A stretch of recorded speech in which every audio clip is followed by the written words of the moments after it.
what do those changes look like, and what changes might we expect down the road?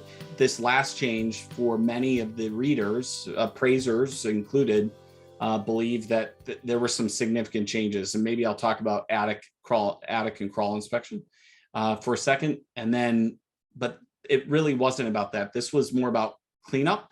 But I would anticipate a pretty significant change in the handbook on the next one, in my humble opinion.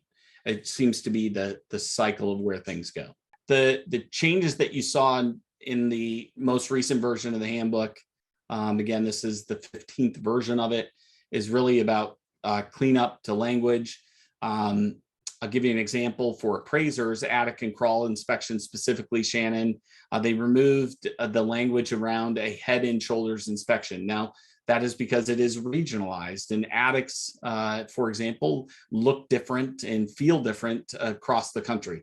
And what was happening in the intent. So the intent, I digress, was so that appraisers weren't joist walking. In other words, they weren't accessing an attic through a scuttle and then walking joists falling through the drywall. Instead, what was happening were finished attics. Think more on the East Coast. Appraisers would walk up the staircase and get to their head and shoulders and look around. Well, it's finished or unfinished, but it has a flooring, a decking that you can walk around. FHA expected the appraiser to do just that. So removing head and shoulders meant cleaning up the language and making sure you just follow their direction, right? There was a change regarding water testing and the requirement around water testing when there's a private well, but most of it was around cleanup.